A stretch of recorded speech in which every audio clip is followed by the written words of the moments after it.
I've arrived in Dartmoor for my winter hike, nighttime hike as well. This is all new. These houses weren't here the last time I come here. It's a really cool pub. It's a highway. I think it's called obviously it's called the Highwayman Pub. Never been in there actually. Some kind of standing stone. Don't know if it's an old one. So this is where I got off at Sourton village, or yeah, I guess it's a village. It's got a church. So it's coming up for 4 o'clock and sunset's around 4:57 at the moment here.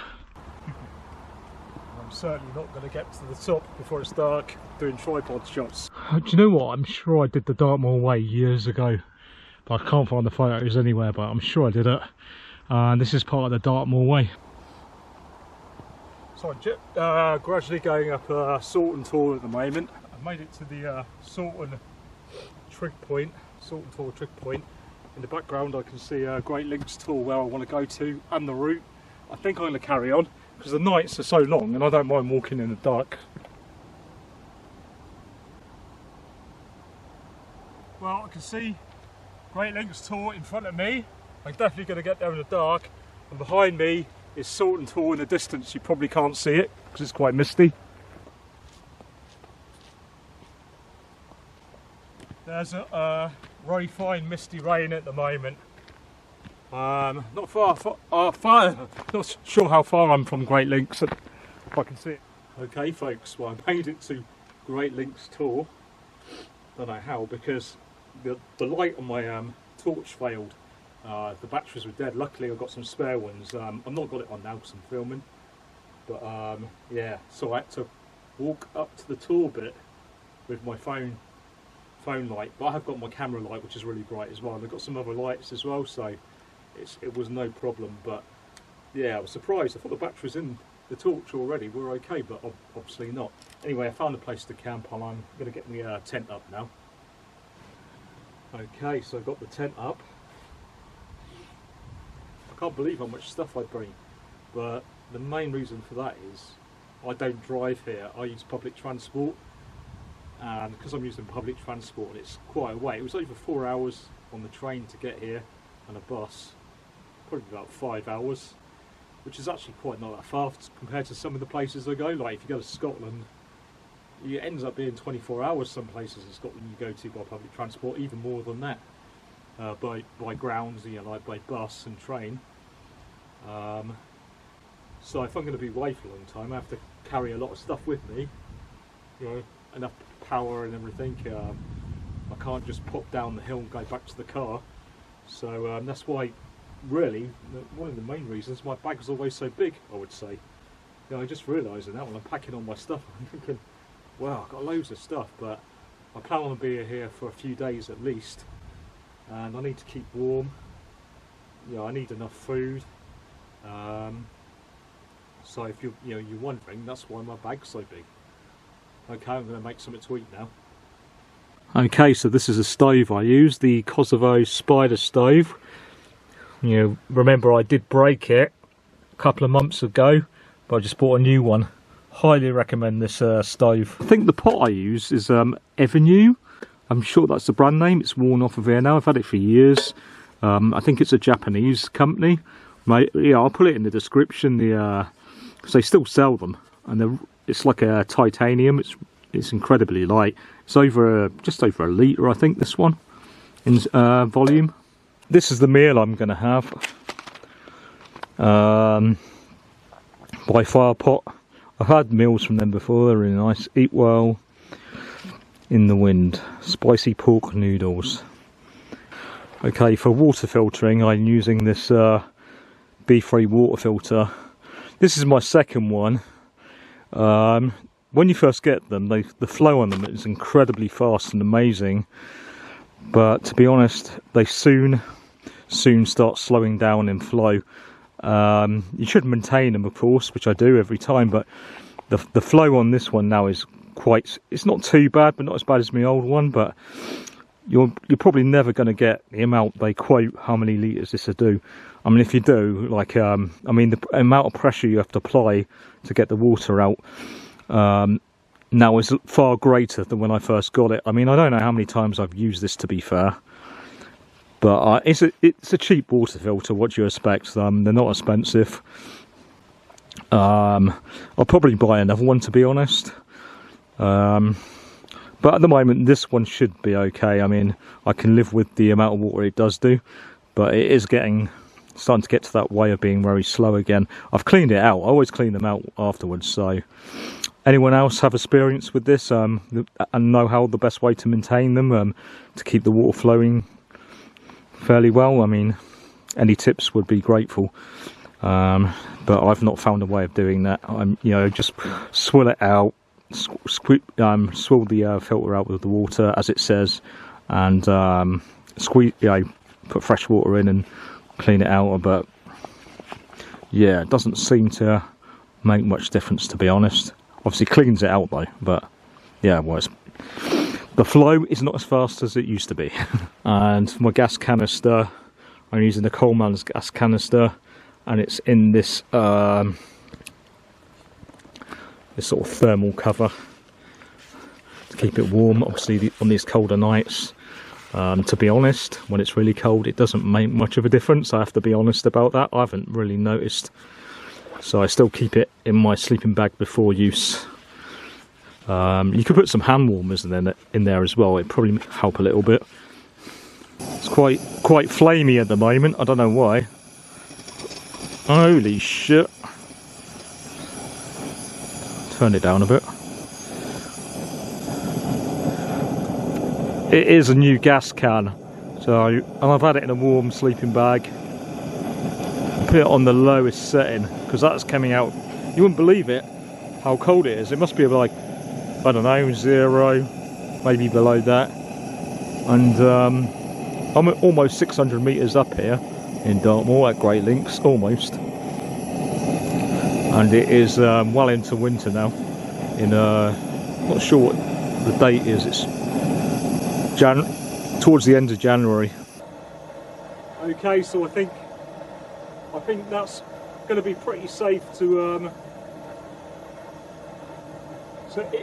using my food now. It's been filtered and boiled very well. So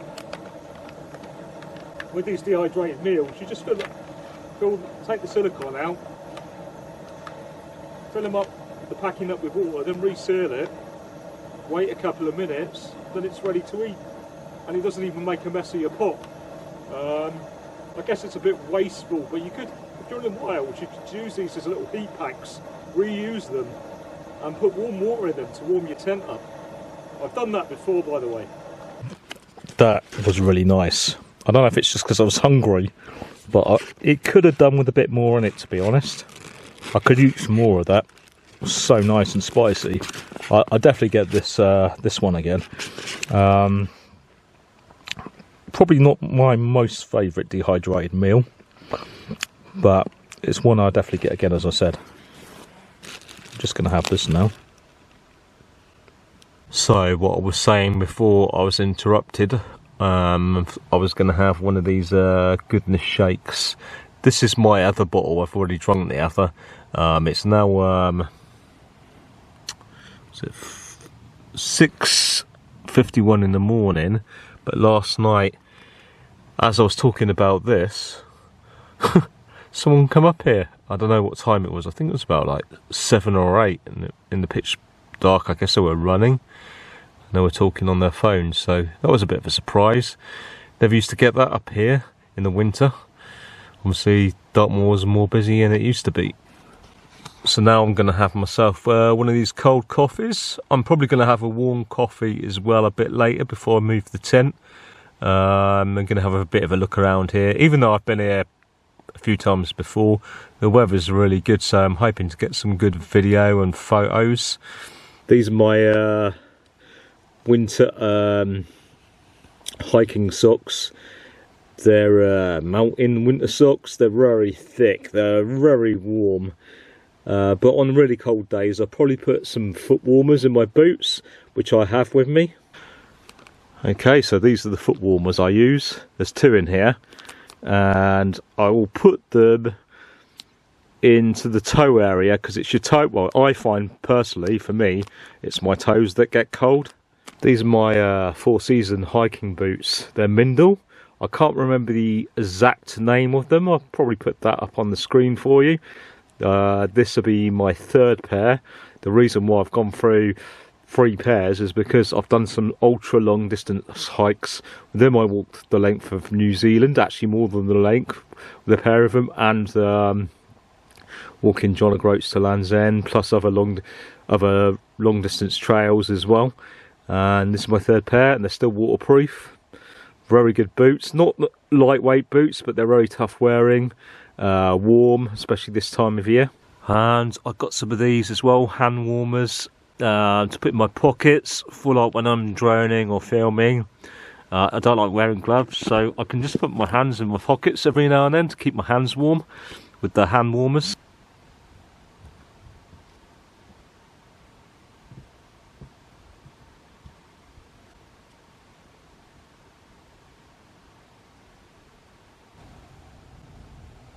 Okay, so this is where I was camping last night.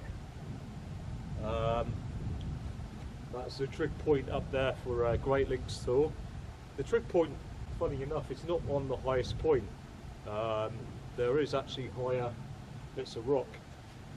Normally they put them on the highest point, so I don't know what the story is with that, why they put it there.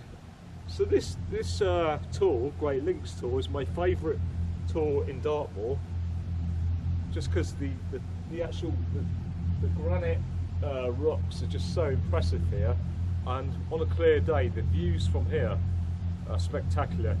I think it's about 586 metres elevation, so it's about the same as Haystacks in Lake District. It's a very big hill, almost a mountain by English standards.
Right, there's this handy stone right by where I'm camping, and this morning I'm going to have a fire pot, eat well into the wild, posh baked beans. I've never tried this one before, and I'm going to have a fair trade coffee bag by Sainsbury's.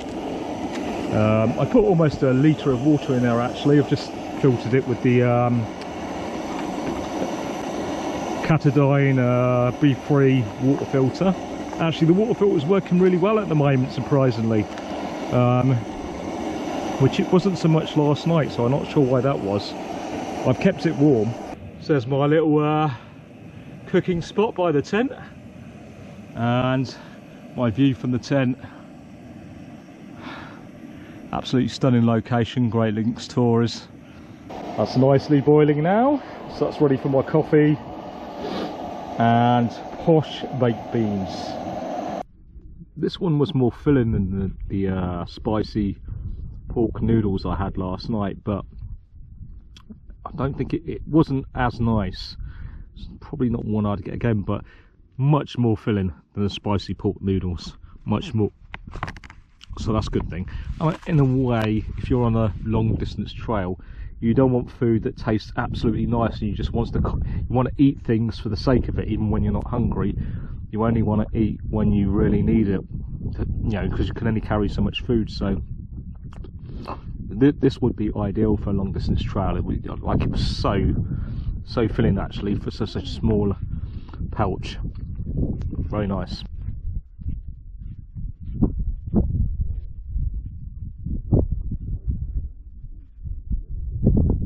So that's me all packed away. No trace, all the rubbish is picked up out of my tent. I've got a rubbish bag. I'll dispose of that when I probably get to Sourton services. I'm going to head back down the way I came, almost the same way I came, but end up at a slightly different place at the road at Sourton services, because there's a fast food restaurant there. Don't normally eat at fast food restaurants, but I need the calories because it's winter. There is a shop at the gas station as well, so I'll probably get some from there as well, rather than going back into Okehampton just to go to Co-op. I can't see the point. I know it's more expensive for the services for stuff, but I just can't be bothered with the hassle just going in there just to do some shopping. The battery just run out. They're running out so fast in this cold weather. Of course, this time of year batteries are not really, they run down much quicker. You've got to try and keep them warm, which is quite hard to sometimes. So I'm going to get my bag on.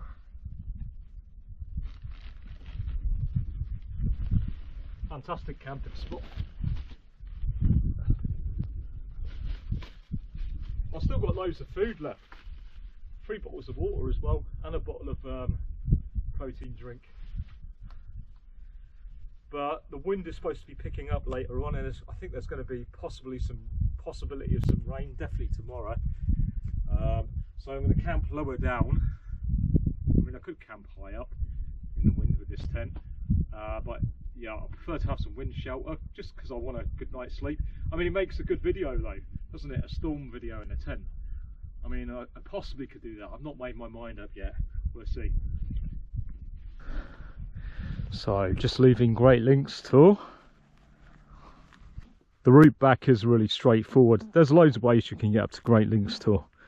I've probably chose the most, but I think it's the most easy and straightforward. Just had some beef jerky and just eating one of these. These are quite nice actually.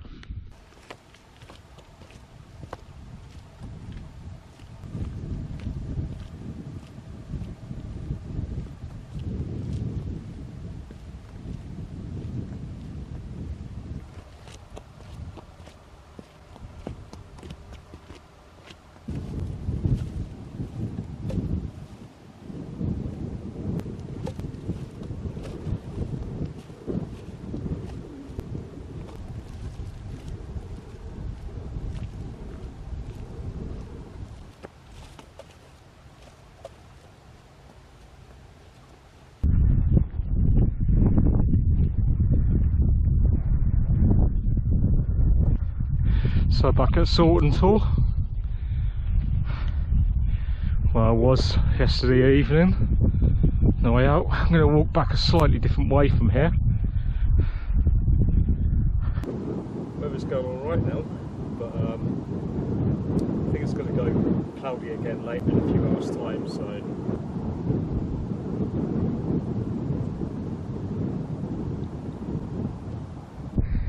Not seen this on the trig point before. It's a memorial padlock locks to the trig point. Oh, there's another one as well, I didn't notice that. Okay, it's okay.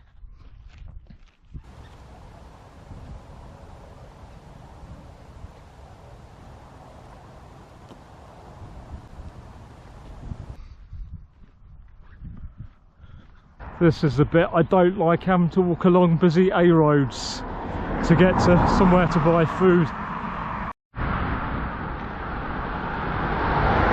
And so it's a little Waitrose. So I've just been to the little Waitrose shop, and it is really expensive now. I've got a few things. Anyway, I'm going to put my rubbish in the bin now, and then decide where to go. I've got a rough idea where I'm going. So this will probably be the end of this episode. The next episode will be in my next camping spot.